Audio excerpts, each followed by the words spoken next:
우리들의 밝은 빛, 은혜와 긍휼을 베푸시는 주, 의의 길을 따라가는 주의 자녀들에게 항상 밝은 빛을 비추시네.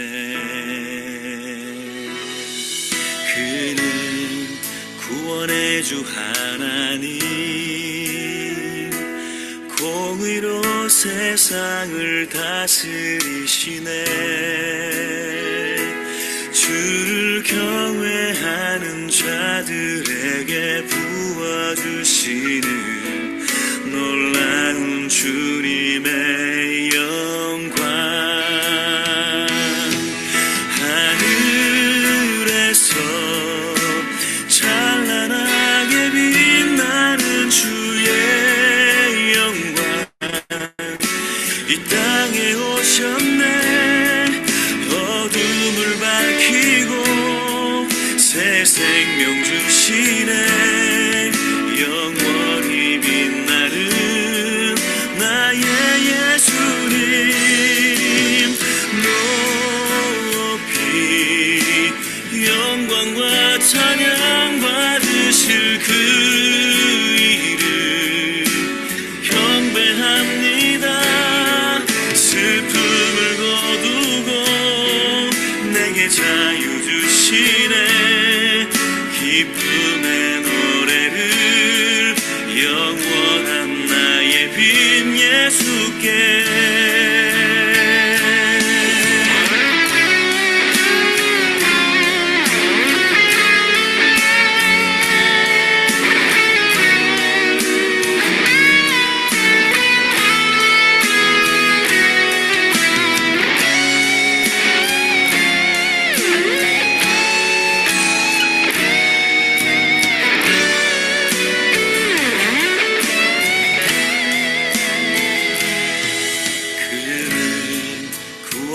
주 하나님,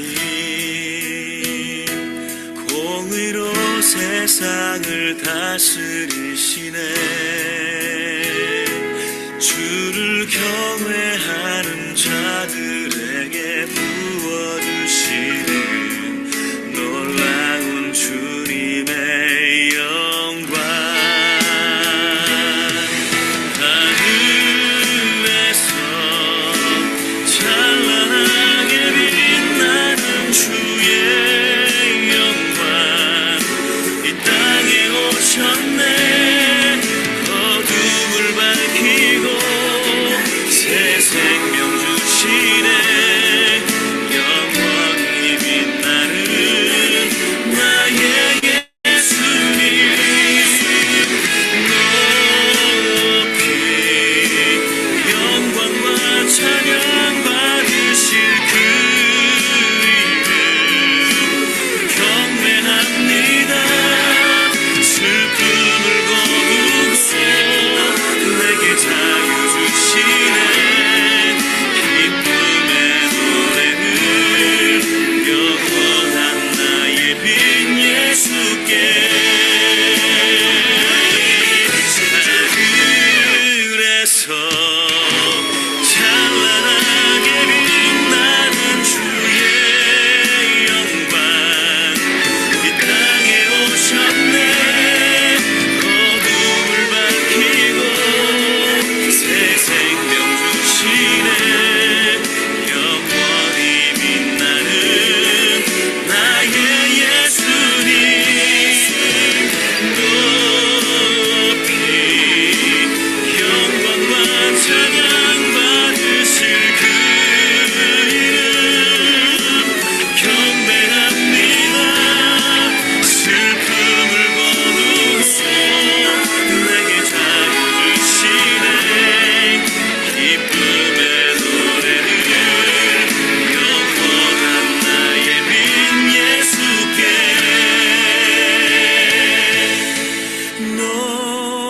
높이 영광과 찬양 받으실 그 이름 경배합니다.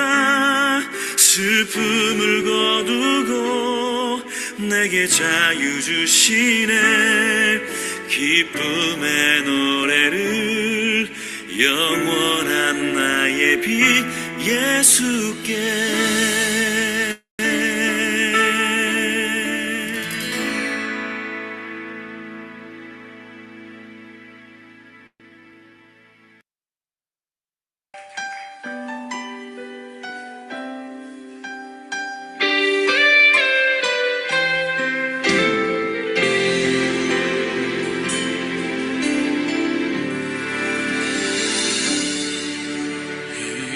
이곳에 임하신 하나님 나라, 가난한 마음으로 바라보리라. 먼저 그 나라 그 뜻 구하며 나의 삶 드리리.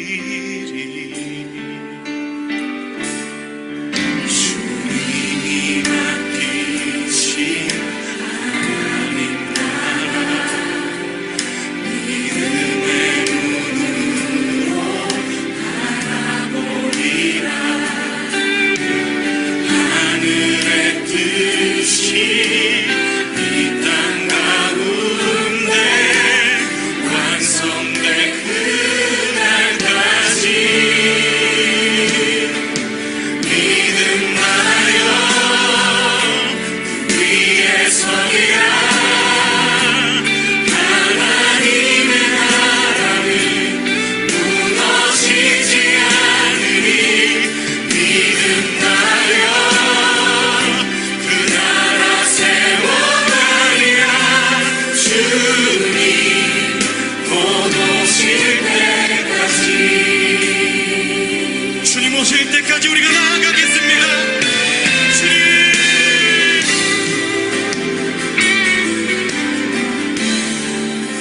이곳에 임하신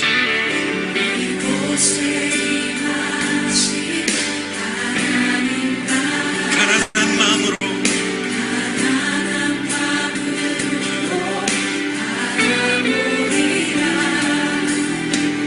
먼저 그 나라 그 뜻 구하며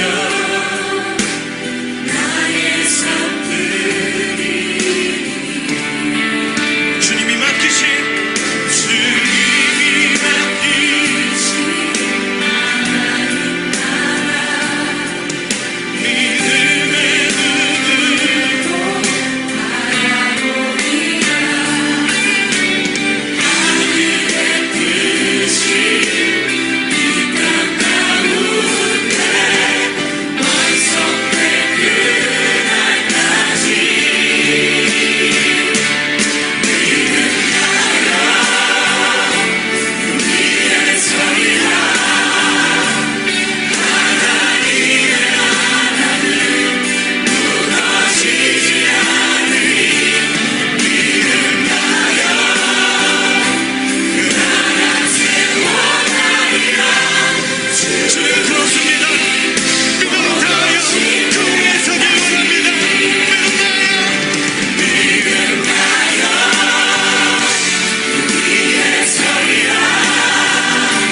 살겠습니다. 아버지 은혜를 구하며 순종한 자들을 통해 오늘 이 땅의 교회를 하나님의 나라를 이루신 주님, 오늘 우리도 믿음으로 말씀을 따라 살겠습니다. 우리와 함께 하시며 우리의 삶을 기쁨으로 받으실 주님 안에 우리가 그 길에 서겠습니다. 우리 함께 결단하며 이용표 목사님 기도해 주시겠습니다. 다 같이 기도하시겠습니다. 하나님 아버지, 오늘도 저희를 예배드리는 자리로 불러주심에 감사를 드립니다. 부르셨사오니 저희들의 죄와 허물을 덮으셔서 거룩하신 하나님께 예배를 드리기에 부족함이 없게 하시옵소서. 이 시간 저희를 겸손하게 하심으로 오로지 하나님의 영광만을 높여드리는 예배가 되게 하시옵소서. 하나님 아버지, 지난 한 주간을 돌아보며 저희들의 연약함을 고백합니다.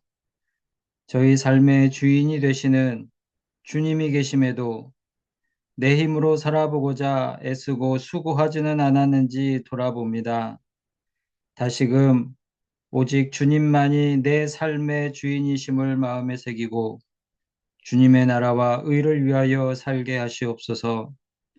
하나님 아버지, 저희 삶의 주인 되시는 우리 주님께서 저희 몸과 마음의 연약함, 질병으로 인한 모든 고통을 책임져 주심에 감사를 드립니다. 저희들을 힘들게 하는 삶의 문제들이 있음에도 하나님 아버지께서 우리와 함께 하심으로 인해 이미 우리가 하나님 나라에 있게 하심에 감사를 드립니다. 아직은 희미하지만 우리 삶 가운데 존재하는 하나님의 나라를 순간순간 느끼고 깨닫는 은혜가 저희 삶에 지속되게 하시고 그 은혜로 인해 하나님 나라에서 누릴 영원한 생명을 소망함으로써 이 땅의 고통과 슬픔을 이겨내게 하시옵소서. 하나님 아버지, 우리 주 예수 그리스도의 복음이 속히 땅 끝에 이르러 이 땅에 더는 전쟁과 폭력과 차별과 가난과 질병과 이별의 아픔이 있지 않게 하시길 소원합니다.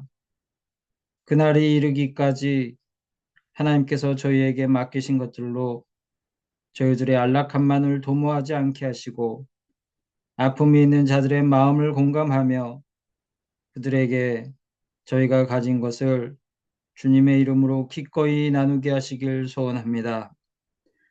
하나님 아버지, 오늘도 이 예배를 위하여 수고하고 애쓰는 손길이 있사오니 위로하시고 기쁨을 주시오며 오늘도 말씀을 들려 세우신 주의 종의 입술을 통하여 진리가 선포되게 하시고 선포하시는 진리의 말씀 앞에서 은혜를 구하며 겸손히 순종을 다짐하는 저희들이 되게 하시옵소서.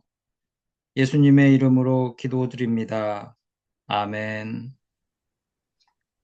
네, 오늘 함께 나눌 말씀은 데살로니가 후서 1장 1절부터 9절까지 말씀입니다. 우리 함께 읽어보도록 하겠습니다. 바울과 실로아노와 디모데는 하나님 우리 아버지와 주 예수 그리스도 안에 있는 데살로니가인의 교회에 편지하노니 하나님 아버지와 주 예수 그리스도로부터 은혜와 평강이 너에게 있을지어다. 형제들아, 우리가 너희를 위하여 항상 하나님께 감사할지니 이것이 당연함은 너희 믿음이 더욱 자라고 너희가 다 각기 서로 사랑함이 풍성함이니 그러므로 너희가 견디고 있는 모든 박해와 환난 중에서 너희 인내와 믿음으로 말미암아 하나님의 여러 교회에서 우리가 친히 자랑하노라. 이는 하나님의 공의로운 심판의 표요 너희로 하여금 하나님 나라에 합당한 자로 여기심을 받게 하려 함이니 그 나라를 위하여 너희가 또한 고난을 받느니라. 너희로 환난 받게 하는 자들에게는 환난으로 갚으시고 환난 받는 너희에게는 우리와 함께 안식으로 갚으시는 것이 하나님의 공의시니 주 예수께서 자기의 능력의 천사들과 함께 하늘로부터 불꽃 가운데에 나타나실 때에 하나님을 모르는 자들과 우리 주 예수의 복음을 복종하지 않는 자들에게 형벌을 내리시리니 이런 자들은 주의 얼굴과 그의 힘의 영광을 떠나 영원한 멸망의 형벌을 받으리로다. 아멘. 네, 오늘은 이인영 목사님께서 하나님의 공의라는 제목으로 말씀 전해주시겠습니다.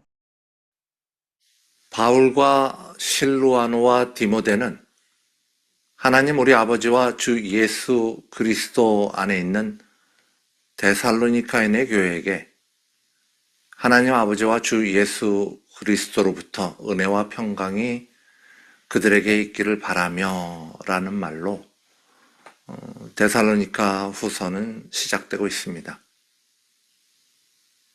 은혜와 평강은 우리가 여러 번 함께 나누신 것처럼 우리 스스로가 만들어내는 것이 아니라 십자가에 달리신 예수의 보혈피를 통하여 믿는 모든 성도가 값없이 얻는 것인데, 이것은 우리의 믿음의 시작과 끝을 포괄적으로 표현하는 말씀이어서 이 크리스찬의 상징과도 같은 말씀입니다.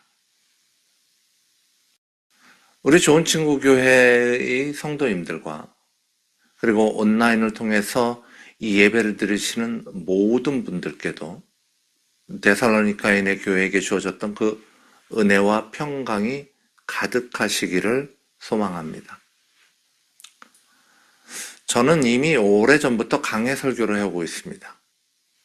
설교자가 전하고 싶은 주제를 정하고 거기에 맞는 성경 구절을 찾아서 말씀을 전하는 설교, 그런 설교를 우리는 주제 설교라고 하죠.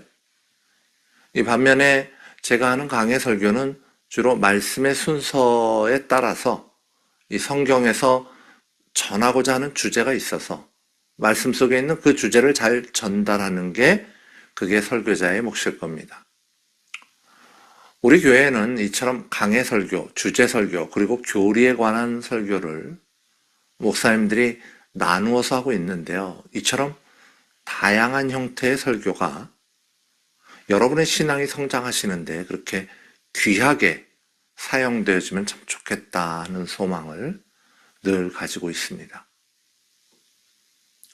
여러분들은 어떻게 느끼실지 모르겠지만 저나 우리 목사님들은 또 어느 교회 목사님이시던 간에 온전한 목사님이시라면 이 성도의 믿음이 자라면 좋겠다, 성도의 신앙이 성숙해지면 좋겠다, 이런 소망이 있으실 줄로 압니다.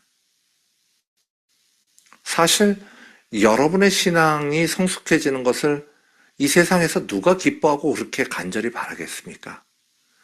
뭐 옆집 사는 이웃이 기뻐하겠습니까? 가끔 보는 식당 주인이 기뻐하겠습니까? 아니면 무슨 직장 동료가 그렇게 바라고 소망하겠습니까? 다들 별로 관심 없어요. 그러나 복음을 전하고 가르치는 일을 맡은 자들은 당연히 성도의 믿음의 성장을 소망하고 기뻐하는 것이 그게 정상입니다. 그게 주된 관심사예요. 그게 일상의 주된 관심사라고요. 이 목사가 성도의 믿음이 성장하는지 마는지에 전혀 관심도 없고 그저 사람이 몰리는 것, 인기, 물질적인 풍요, 교인 수의 증가, 명성, 그런 것들에만 관심이 있다면 그건 더 이상 목사가 아니라 사꾼이 되는 거죠. 직분이 아니라 직업이 되는 겁니다. 자, 오늘 누구도 부인할 수 없는 훌륭한 목회자 바울은 여기에 대해 뭐라고 하고 있습니까? 데살로니가후서 1장 3절의 말씀입니다. 형제들아, 우리가 너희를 위하여 항상 하나님께 감사할지니 이것이 당연함은 너희의 믿음이 더욱 자라고 너희가 각기 서로 사랑함이 풍성함이니. 조금 어렵게 느껴질 수도 있는 이 구절을 풀어서 설명하면 여러분 믿음이 많이 자랐네요. 아유, 참 감사합니다. 여러분 사랑을 실천하시네요. 아우, 정말 하나님께 감사드립니다. 이런 말씀이에요. 이 말씀 속에서 우리는 몇 가지 궁금증이 생깁니다. 첫째로, 믿음이 자라고 사랑이 풍성한 걸 왜 하나님께 감사하나? 둘째로, 믿음이 자란다는 것은 무엇을 말하는 건가? 셋째로, 사랑은 어떻게 풍성하게 행할 수 있나? 자, 이런 궁금증 중에서 이 데살로니가 교인들이 믿음이 자라고 사랑이 풍성한 것을 하나님께 감사해야 하는 이유에 대해서는 우리가 이미 데살로니가 전서를 통해 충분히 나눠본 걸로 합니다. 이게 내가 만든 게 아니라 하나님께 받은 거니까, 그러니까 하나님께 감사한다는 거죠.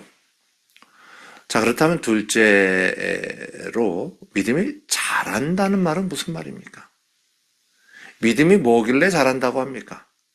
아이가 자라고 나무가 자라서 커지는 것처럼 믿음이 자란다고 하는데 이건 뭘 말하는 걸까요? 우리가 믿음에 대해서도 많은 이야기를 나누었는데요. 그 중에 하나는 이거였죠. 하나님을 아는 지식에 대한 확신, 그것이 믿음이다. 자, 이 정의를 기준으로 해서 믿음이 자란다라고 말하면 하나님을 아는 지식이 커지는 것, 그게 믿음이 자라는 거다라고 말할 수 있겠죠. 그렇다면 이번에는 하나님을 아는 지식이 우리의 현실적인 일상생활 속에서 그 지식이 커지는 방법은 무엇일까요? 어떻게 해야 하나님을 아는 지식이 실질적으로 커질 수 있을까요? 기도를 많이 하고 성령의 불을 받아서 방언과 은사가 나타나고 찬양과 예배의 기쁨으로 눈물이 터져 나오고 이러면 하나님을 아는 지식이 실질적으로 커질 수 있습니까? 바울이 말한 믿음이 더욱 자라났다는 건 이러한 영적 체험의 충만함만을 말하는 걸까요? 이미 얻은 믿음을 굳게 유지하는데 또 그 더욱 큰 믿음을 위해 무언가 결단하는데 이러한 영적 체험이 반드시 필요하다는 데에 대해서는 저 또한 전적으로 동의합니다. 더욱이 저는 성령에 의한 영적인 감동, 감화를 무척이나 사모하고 좋아하는 사람입니다. 그러나 그 뜨거움이 믿음의 전부라고 이해하는 생각은 아주 위험한 생각입니다. 바울이 여기서 말한 믿음이 더욱 자라났다라는 말의 뜻은 단순히 성경을 더 많이 읽었다든지 혹은 성령 체험을 많이 했다는 것을 넘어섭니다. 그것은 데살로니가 교회 성도들이 더욱 많은 교리를 이해하고 받아들였다. 즉, 교리를 아는 지식이 자라났다는 것을 말합니다. 어떤 분들은 기독교 교리가 기독교의 본질과는 상관없는 무슨 추상적인 사람들의 주장과 고집 정도로 생각하시는 분들이 있는데요. 그러나 그러한 이해는 정말 무지한 이해입니다. 기독교 교리는요, 먼저 예수님을 통해 그리고 사도들을 통해 전해졌습니다. 그래서 예수의 말씀과 사도의 가르침을 들은 데살로니가 교회 교인들에게 믿음이 자라났다는 말을 할 수 있는 겁니다. 이러한 교리는 초대 교구들이 발전시켰고 우리가 흔히 어거스틴이라고 부르는 아우구스티누스, 토마스 아퀴나스 등의 사람들을 통해 더욱 정교한 설명을 더해갔습니다. 그리고 종교개혁계의 마틴 루터와 칼빈을 통해서 대중들이 그 섬세한 설명을 들을 수 있게 되었어요. 그것이 오늘까지 이어져서 수없이 많은 사람들이 하나님을 이해하고 복음을 알며 성도의 삶을 살 수 있도록 인도하는 귀한 역할을 감당해 가고 있습니다. 그런데도 간혹 이 교리에 대해 부정적인 생각이 드는 이유는 이것이 성경에서 나온 것이라는 사실을 우리가 쉽게 망각하기 때문이에요. 영어를 배우는데 영문법을 공부하자고 하니까 아니 영문법이 영어하고 무슨 상관이야 이렇게 생각을 하는 거나 마찬가지죠. 그러나 기독교 교리는 성경과 떨어져 있지 않습니다. 말하자면 넓은 들판에 사과나무, 배나무, 감나무, 대추나무, 다양한 나무들이 온통 섞여 있어서 이제 그것을 처음 보는 사람들은 이게 뭐가 사과고, 뭐가 배고, 뭐가 감인지 전혀 분간이 안 되는데, 누가 와서 사과는 사과끼리, 배는 배끼리, 감은 감끼리 잘 나누고 분리한 다음에, 자, 이게 사과야? 자, 이렇게 생긴 게 배야? 자, 이건 감이야? 그리고 이건 대추야? 이렇게 가르쳐 주는 게 기독교 교리입니다. 막 섞여 있는 넓은 들판은 성경이고요. 그 교리 덕분에 배인지 사과인지 전혀 구분을 못하던 사람들이 좀 더 선명하게 성경의 말씀을 이해하고 하나님의 뜻과 성도의 올바른 삶의 방향을 이해할 수 있게 되는 겁니다. 다시 말해서 오늘날 우리가 접하는 교리라는 것은 성경과는 전혀 상관이 없는 것이 아니라 성경에 대한 주제별 이해의 방법으로 보시는 것이 좀 더 합당하다는 말씀입니다. 사람의 감정은 매우 일시적입니다. 그래서 매일 반복되는 삶을 이렇게 끌고 갈 만큼 그렇게 지속적인 힘을 공급하기 참 어려워요. 분명히 방언도 하고 성령의 은사도 받았는데 영 성도답지 못한 사람들을 간혹 보지 않습니까? 왜 그럴까요? 하나님을 아는 온전한 지식, 체계화된 기독교 교리로 올바르게 성장하지 못한 잘못된 사람들, 그들은 진리에 대한 내면화가 이루어지지 못한 까닭에 성도인 척 흉내만 냅니다. 삶 속에 사랑의 실천이 없어요. 사랑의 풍성함? 그거 없습니다. 못해요. 안 하는 게 아니라 못한다고요. 하나님을 아는 지식이 온전히 자라나지 못한 사람들이 무슨 재주로 인간의 이기적인 본능을 누르고 자신의 희생을 감수하는 사랑의 실천을 이뤄낼 수 있겠습니까? 이게 되는 일이 아니에요. 하나님을 아는 지식이 믿음이 될 때, 그제서야 우리는 지독하게도 이기적인 우리 자신의 행함을 변화시킬 수 있습니다. 그래서 바울이 믿음의 자라남과 사랑의 풍성함을 묶어서 말한 것은 그저 아무 의미 없는 말들의 나열이 아닌 겁니다. 믿음이 자라야, 신앙이 성숙해야 철저하게 나 아닌 남을 위한 행동, 사랑의 풍성함, 그것이 있을 수 있다는 말씀이에요. 자, 그런데 데살로니가 교회 교인들의 이 칭찬받을 만한 행동은 믿음의 성장과 사랑의 실천만이 아니었어요. 데살로니가후서 1장 4절에서 5절의 말씀을 읽어보겠습니다. 그러므로 너희가 견디고 있는 모든 박해와 환난 중에서 너희 인내와 믿음으로 말미암아 하나님의 여러 교회에서 우리가 친히 자랑하노라. 이는 하나님의 공의로운 심판의 표요, 너희로 하여금 하나님의 나라에 합당한 자로 여김을 받게 하려 함이니 그 나라를 위하여 너희가 또한 고난을 받느니라.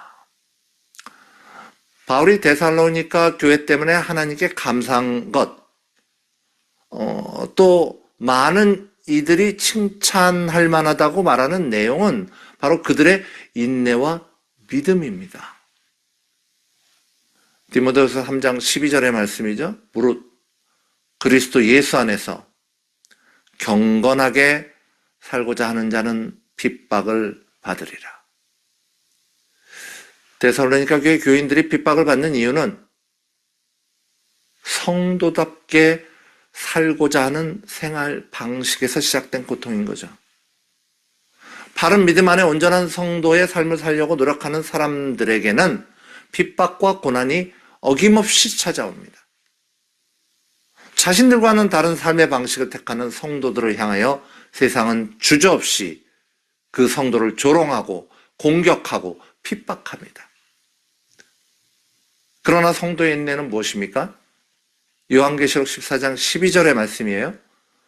성도들의 인내가 여기 있나니 그들은 하나님의 계명과 예수에 대한 믿음을 지키는 자니라. 온 힘을 다하여 하나님을 사랑하고 내 이웃에게 하나님께 배운 사랑을 실천해 내는 일, 그것이 하나님의 계명입니다. 예수가 반드시 재림하실 것이라는 사실, 선택받은 내가, 자녀된 내가 반드시 부활해서 영생을 얻을 것이라는 확신, 그것이 여기서 말하는 믿음이에요. 그리스도를 위한 고난은 하나님의 상급이다라는 말을 기억하며 고난 앞에서도 인내하며 성도로서의 올곧은 모습을 지켜가는 이들을 보고 이것 자체가 하나님의 공의가 살아있음을 나타내는 증거이다라고 바울은 성경 속에서 선포하고 있는 것입니다. 자, 그렇다면 여러분들은 예수 때문에 세상에서 무슨 손해를 보고 계십니까? 여러분들은 하나님의 말씀에 매인 이유로 세상에서 무슨 핍박을 받고 계십니까? 예수의 이름, 그 거룩한 이름을 위해 무슨 어려움을 참아내며 인내하고 계십니까? 여러분의 성도다움을 바라보면서 누군가가 와, 예수 진짜 있나 보다, 저걸 참네? 여러분의 인내를 바라보며 누군가가 야, 영생이 진짜 있나 봐, 저 어려움을 견디네, 이런 말들이 터져 나옵니까? 당연히 그러시겠죠. 당연히 그러길 바랍니다. 그러나 유감스럽게도 우리의 삶이 너무나도 믿지 않는 자들의 삶과 똑같이 닮아 있다면, 그래서 그들이 전혀 우리를 불편하게 생각하지 않는다면, 전혀 이질감을 느끼지 않는다면, 도무지 괴롭힐 이유를 찾을 수 없다면, 그렇다면 우리가 가지고 있는 믿음은 가짜일 수 있습니다. 그래서 바울은 참된 믿음 속에 살아가는 이들에게 칭찬과 박수를 보내는 거예요. 그게 쉽지 않은 일이라는 걸 아는 거죠. 동시에 그들의 인내 또한, 천국의 소망 또한 하나님께로부터 받은 것임을 인정하고 하나님께 감사드리는 거예요. 자, 이제 끝으로 공의, 하나님의 공의, 이 성도의 인내로 증거되어지는 하나님의 공의에 대해 좀 더 나눠보도록 하겠습니다. 데살로니가후서 1장 6절에서 9절의 말씀이에요. 너희로 환난을 받게 하는 자들에게는 환난으로 갚으시고 환난을 받는 너희에게는 우리와 함께 안식으로 갚으시는 것이 하나님의 공의시니, 주 예수께서 자기의 능력의 천사들과 함께 하늘로부터 불꽃 가운데 나타나실 때 하나님을 모르는 자들과 우리 주 예수의 복음에 복종하지 않는 자들에게 형벌을 내리시리니, 이런 자들은 주의 얼굴과 그의 힘의 영광을 떠나 영원한 멸망의 형벌을 받으리로다. 예수를 열심히 전하던 선교사가 그 사역의 꽃을 피우기도 전에 어이없이 일찍 순교할 때,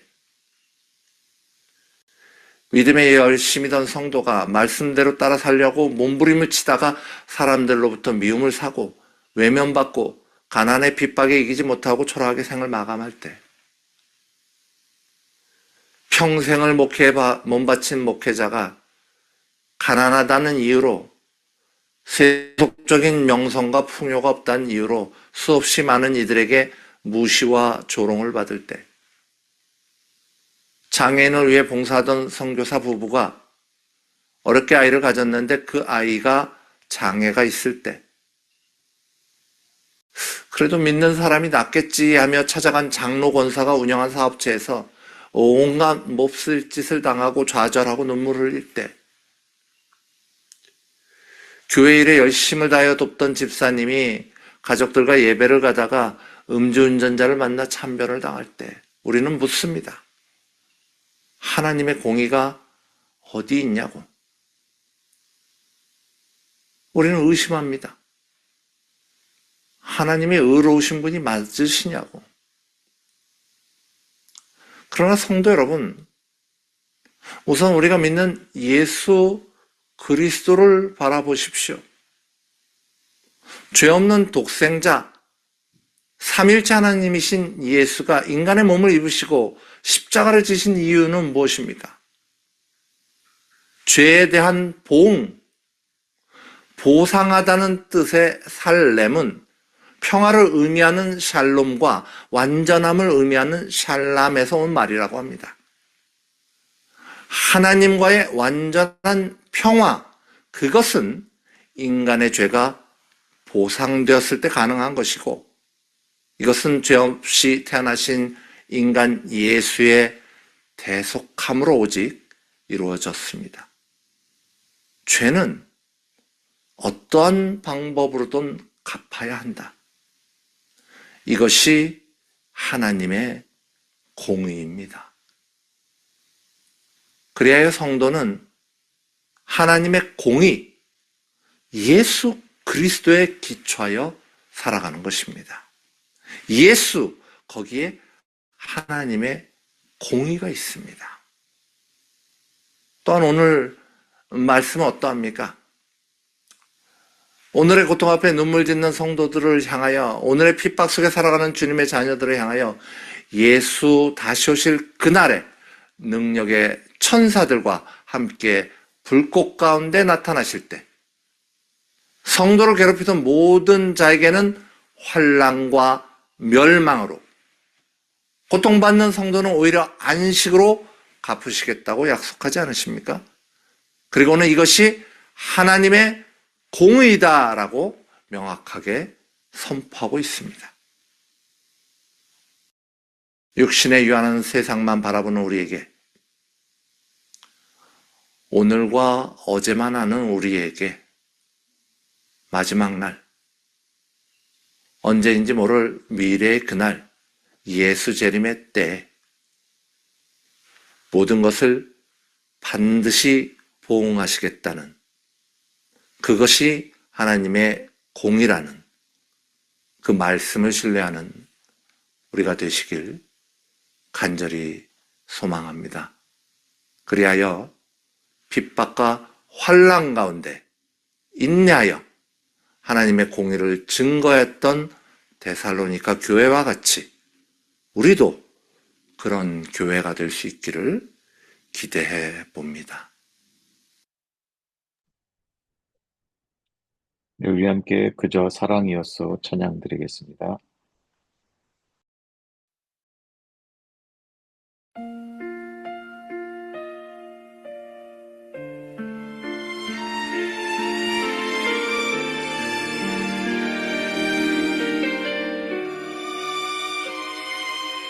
숨가쁘게 달려온 지난 날들을 가만히 멈춰 서서 뒤돌아보니 내 힘으로 넘어온 줄 알았던 고개마다 주님이 업고 가신 흔적이었소. 때로는 넘어지고 낙심할 때도 보이지 않는 손이 나를 붙드사 견딜 수 없는 아픔조차 빗물이 되어 내 영혼을 적시는 은혜였소. 지나온 모든 삶이 기적이었네. 스쳐간 바람조차 사랑이었네. 내가 누린 모든 것이 내 것이 아니요 주님이 잠시 맡긴 선물이었네.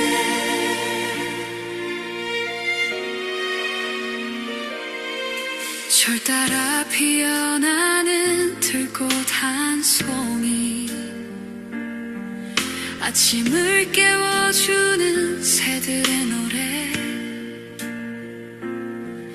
무심히 지나쳤던 평범한 하루가 돈으로 살 수 없는 행복이었소.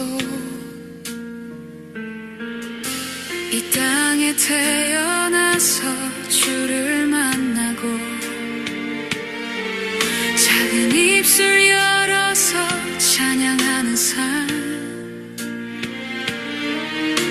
부족한 나를 들어 자녀 삼으신 놀라운 그 소리가 은혜였소. 지나온 모든 삶이 기적이었네. 스쳐간 바람조차 사랑이었네. 내가 누린 모든 것이 내 것이 아니요 주님이 잠시 맡긴 선물이었네. 이제 남은 내 생명 주를 위해 살리라. 나의 나 된 것은 다 주의 은혜라. 마지막 호흡 다해 부를 그 이름 영원히 변치 않을 나의 노래라.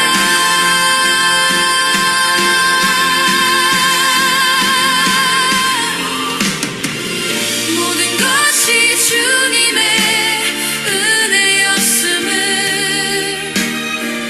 한없는 그 사랑이 전부였음을 갚을 길 없는 사랑 마음에 새겨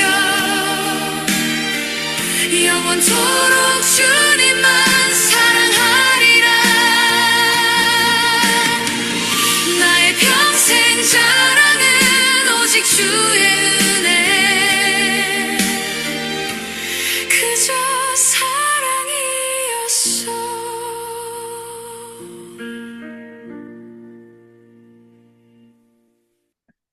네, 이니엄 목사님 축도해 주시겠습니다.